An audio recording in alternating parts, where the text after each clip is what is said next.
I hate to break it to you, but everything that you have been taught about trading a PO3 or AMD, whatever you want to call it, has been a disaster. After watching today's video, I will make sure that you'll get it right. First, let's talk a little bit about the theory on a PO3, then I'll explain to you guys the difference between a valid and invalid PO3, and then I'll give you guys a few backtest examples. Now, first off, why is a PO3 so powerful and what is a PO3 actually? A PO3 is when price engineers liquidity on the higher time frame and price moves towards that liquidity pool, and while moving towards a liquidity pool, it starts a sideways first movement. Now, why does it start moving sideways inside of that liquidity pool? Because it takes time for the market makers, the bigger players in this market, to fill all of their orders. So they start moving the price sideways to offer the time and the opportunity for them to be able to fill all or almost all of their orders, right? That's why it starts moving sideways inside of a higher time frame or mid time frame liquidity pool. Now, this is important to understand. It needs to move sideways, and it needs to move sideways inside of a liquidity pool, like we engineered over here, for example, by creating this fake break of structure over here. Now, after getting that sideways movement over here, for example, price then gets a manipulation area. This is what we call the manipulation area, AMD, accumulation, aka the sideways movement, manipulation, and then it should be followed up by expansion towards the upside.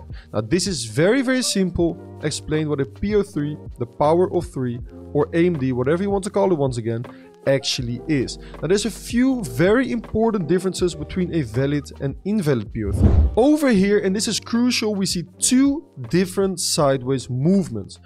One of them is valid and the other one is invalid if you want to trade the manipulation area, aka if you want to trade the move towards the downside and if you want to position yourself long over here. One of them is valid, one of them is invalid. Take a few seconds to look at both of them and figure out which one you think is valid and which one you think is invalid.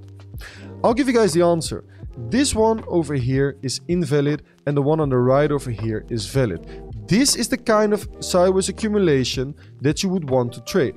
Now, why is that? It is due to the fact that during this price section over here, inside of this sideways movement, we are engineering liquidity to the downside. Now, you might be wondering, but Jip, over here we are having 4 equal lows. There's so much liquidity. Liquidity isn't as simple as just marking out equal lows or equal highs. Liquidity is being engineered by price action behavior from the past and human reactions based off the previous price action, and therefore them placing their stop loss at a certain area. Now, what we can see over here is that we are having these pushes towards the upside over here, for example, another push towards the upside over here, and we are seeing these small sweeps of those previous highs. These small sweeps is what we call fake break of structures, and retail traders are very impatient. As soon as they see the price over here break through this previous high, or the price over here break through this previous high, they start breakout longing the price. And where are those breakout longs placing their stop loss? They're placing their stop loss obviously beneath the lows over here and then targeting higher levels. Now, the difference between a valid and invalid PO3 is that a valid PO3 only occurs if it actually is mitigating a high probability liquidity pool. Over here, we have no high probability liquidity pool. Because why would people start longing the price of this specific asset if it's constantly forming lower highs over here? Why would they be longing lower highs? They wouldn't, right? Maybe some people will, but the majority of the market won't. So there's not a lot of liquidity being engineered over here. So if price then moves towards that invalid liquidity pool, why would market makers reverse the price after tapping into the liquidity pool if there's not enough liquidity to fill the last batch of their orders? In that case, it often turns out to be a trap. So people that don't know the difference between a valid and invalid PO3, they still start longing the price over here with their stop loss somewhere over here, targeting higher levels. Or the people that are waiting for a reclaim of that range, for example, after getting some price action like this and along the price over here, they are also getting trapped. What often happens then is that price then still rejects, doesn't enter the expansion phase towards the upside, and instead it actually starts expanding towards the downside over here. Now, the difference between a valid liquidity pool is that if price starts mitigating this specific liquidity pool, this is the kind of area where we want to start looking for longs up on the manipulation phase and then enter along over here with, for example, our invalidation over here, and then targeting higher levels for the Bitcoin price right over here. This is the kind of PO3 that we would like to play, and this is the kind of PO3 that we would like to counter trade. So to give a small recap, a valid PO3 is only valid if the manipulation phase takes place inside of a valid liquidity pool. Now, how does a liquidity pool become valid?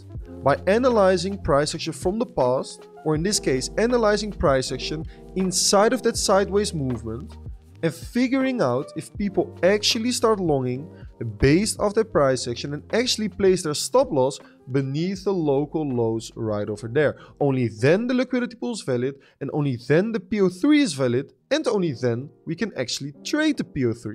Otherwise, we are looking to potentially counter trade the PO3. Right now I'm going to give you guys two beautiful examples of both an invalid and a valid PO3 that lately occurred on the Bitcoin price. Now, once again, I'm going to give you guys a few seconds to figure out whether or not this is actually a valid or invalid PO3. Look once again at the price section that is occurring over here. Is that actually engineering a lot of liquidity over here that we can then mitigate before getting that expansion towards the downside? Or is this an invalid PO3 and are we actually going to continue our way towards the upside? Take a few more seconds and now we are going to play the chart. And what we can see is that, guys, this was a completely invalid PO3. And many traders on Twitter this week actually traded this PO3 right over here. But why is this an invalid PO3? Look at the price action from the past. Guys, we are slow grinding towards the upside, right? We are not creating any fake break of structures to the downside based off the significant lows that we have over here, this significant low, or this significant low, right? There's not any liquidity being engineered over here based off previous price action. So if we invert this chart, it looks very, very similar to the chart that I just used as a theory example. Once more, I'm going to give you guys a few seconds to figure out whether or not this is a valid or invalid PO3 on the price of Bitcoin. Look once again at the price action from the past. Is it engineering liquidity beneath that sideways accumulation range that we can then mitigate and manipulate before getting that expansion towards the upside? You guys have had enough time right now. Let's play the chart and let's figure out how this was a beautiful and valid PO3 for the price of Bitcoin. Price mitigates and manipulates that liquidity pool. We could have found our invalidation beneath this low, and then we could target brand new highs and even potential further expansion for the price of Bitcoin, and the setup would look something like this. Invalidation, and then as a target, targeting higher levels, offering a beautiful RR of 3.11. Now guys, if you're struggling to identify certain price action that is engineering liquidity, I have made a special YouTube video on this subject. When you go to my YouTube channel and you go to my previous videos, you can see this video right over here. It's called What Liquidity Really Is in 3 Steps.